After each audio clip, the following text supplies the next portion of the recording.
Hi, this is Nick with Supportive Financial, and today I want to go through how to open an ABLE account. So, an ABLE account is a tax advantage account that someone can use who has a disability to help pay for qualified disability expenses. Similar to a 529 educational account, funds are contributed into the account and grow tax-free as long as they are used for qualified disability expenses. So, what is a qualified disability expense? A qualified disability expense is really any expense that provides a benefit to the individual or the beneficiary of the account. It's a very broad definition, and anything that can help improve that person's lifestyle can be used with an ABLE account. Now, there are some rules that we need to follow to make sure we are doing this properly. The first is the contribution limit is equal to the annual gift tax exclusion for that year. So for 2024, that's $18,000. So that's the maximum amount that you can contribute each year to the ABLE account. There's also a $100,000 account limit, which is critical because any dollar over $100,000 would start to count towards SSI or Medicaid, and it could start to exclude people and disqualify them from those state benefits. Let's dive into how to actually open up a 529 ABLE account. I live in New Jersey, so I'm going to go through the New Jersey ABLE account form. You can also do this online, but most states follow somewhat of the same procedures. So I'll go through the form and just talk through some of the sections so that hopefully you have a better understanding of how to complete the account application process. So this is the page for the New Jersey ABLE account, Save with ABLE. And if you want to open the account online, you can simply click Start Saving. There's a lot more information on this site if you want to learn more. But we're going to use the paper form for this demonstration. And to access that, you just scroll down and click Forms. What we're doing here is called an enrollment, and you'll just need to click Download to get this enrollment form. When you download the form, you'll first be approached with this page, which talks about who is the authorized individual. And this is an important page because the first question that's going to be asked is who is opening up this account. So what the state of New Jersey is going to want to determine is the person opening up the account for themselves, for a minor, or for someone who is over 18 but has either incapacity or someone else is the legal guardian for them. So let's go through some of the options. So the first set of questions is for account type. If you're opening up the account for yourself, you'll click here. If you're opening up the account for an individual who is a minor, you're going to click the second box. Now the third and the fourth box is determined by someone who is no longer a minor, and we have to determine, do they have legal capacity or do they not have legal capacity? So you would check the box here, the third box, is if the person does have legal capacity, but you are acting as their power of attorney and you have the legal authority to open an account for them. Now, if they do not have legal capacity and you are their guardian, then you would be checking the box here. Whatever box you choose, make sure to follow the specific sections that are required for that account type. Now, of course, we want to go through who is the account owner. And the account owner is the person who has the disability. So you'll want to fill in that personal information.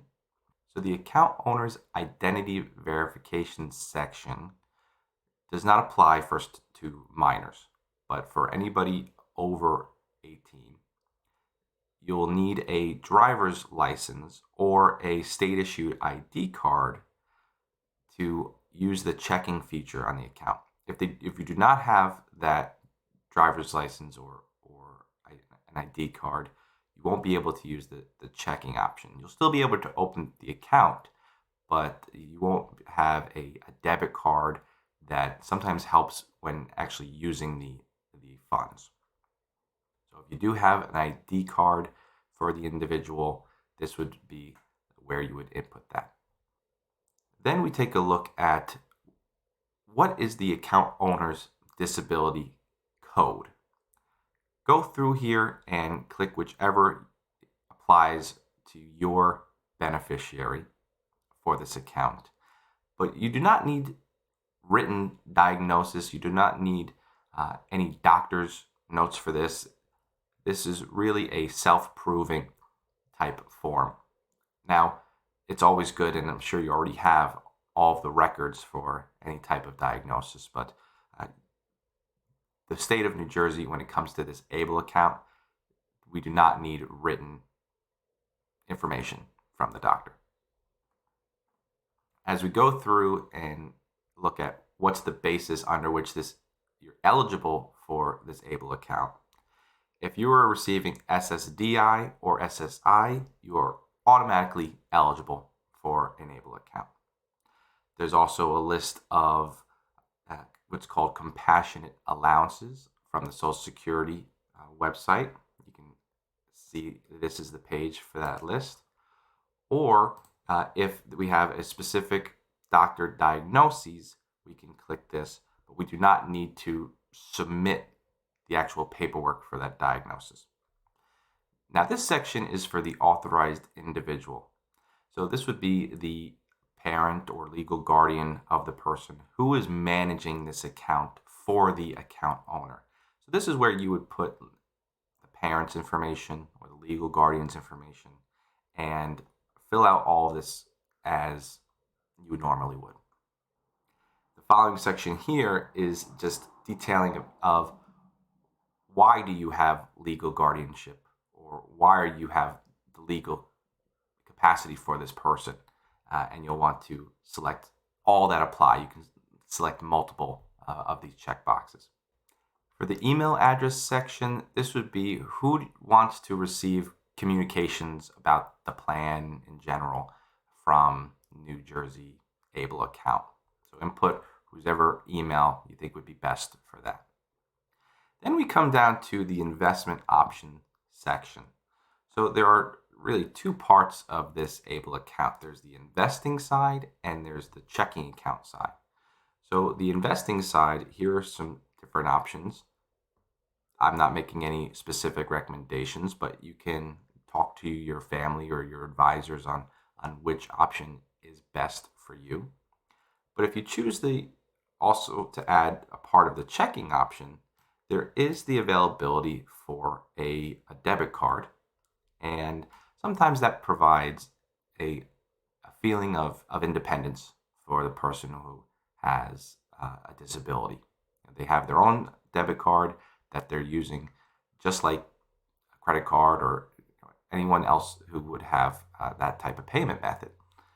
So as long as you have that identity verification with a state-issued ID, you'll have access to this checking account option.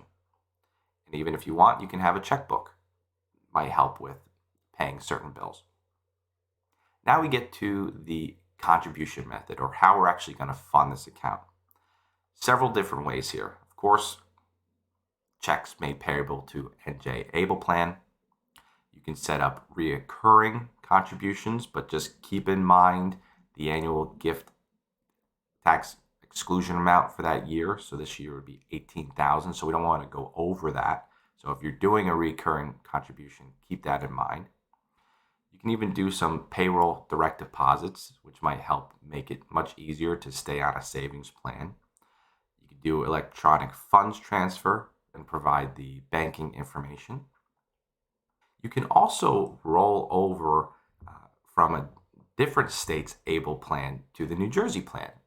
So if you used to live in Virginia, now you move to New Jersey and you want to have the New Jersey plan, you can submit the incoming rollover form to move the funds, remain in the tax-free status from your original state to your new state.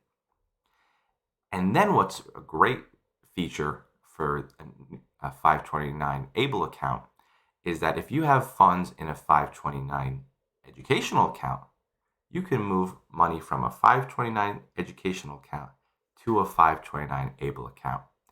The benefit of doing that is that you no longer are restricted to just qualified educational expenses. You now can move into qualified disability expenses, which is a much broader category. And of course, you can use the New Jersey ABLE account to pay for educational expenses.